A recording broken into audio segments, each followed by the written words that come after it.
Member for Victoria Swan Lake. Thank you. Mr. Speaker, I always love it when the Premier pretends that he cares about the environment too, because here's the guy here's the Premier in the wake of the Gulf of Mexico disaster.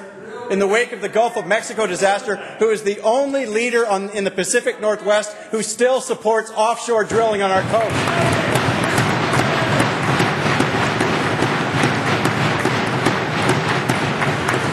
This is the Premier who wants to break a 40-year moratorium against super tankers on our coast, Mr. Speaker. That's the kind of environment this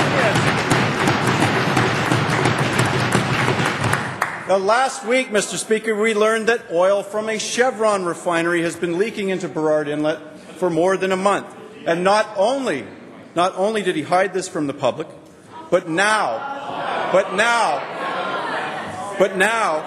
instead of playing any role in stopping the leak, they're leaving Chevron in charge. So my question is to the Premier, is it the government's policy to let companies that pollute our waterways self-monitor their own reporting on the extent of the damage? Is that the state of environmental regulation and enforcement in British Columbia today?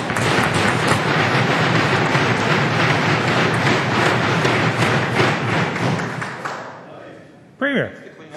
Well, thank you, Honourable Speaker. You know, it's for this member who voted against a cap and trade system, for this member who voted against the carbon tax, for that opposition who voted against the carbon tax, day in, day out, month in, month out. They said no to reducing greenhouse gases. They say no to the Clean Energy Act. They say no to independent power. This is an opposition that couldn't care less about the environment unless it meets their expedient political agenda, Honourable Speaker.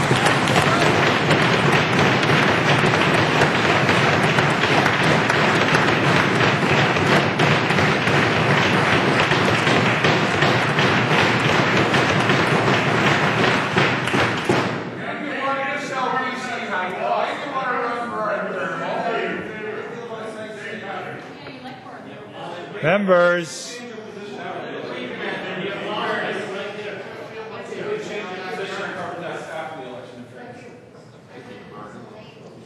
The member has supplemental. I do, Mr. Speaker, and I would almost forget that this is the Premier who is led the only province in Canada to see greenhouse gas emissions actually increase last year. It's Premier tar sands, Mr. Speaker.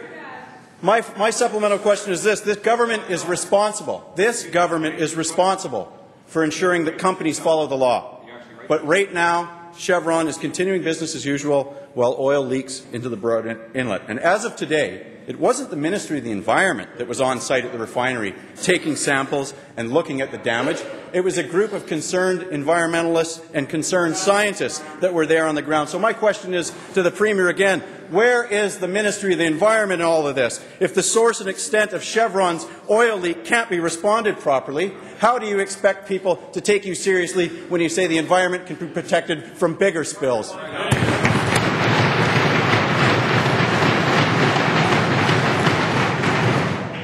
Premier.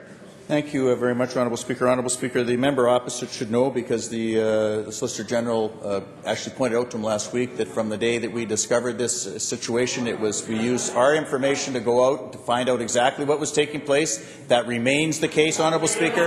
Environment Ministry, as well as the Emergency Preparedness Group, are out there working on this. It will be cleaned up. Chevron will be held to account, and we will continue to make sure we monitor their progress as they go through, Honourable Speaker.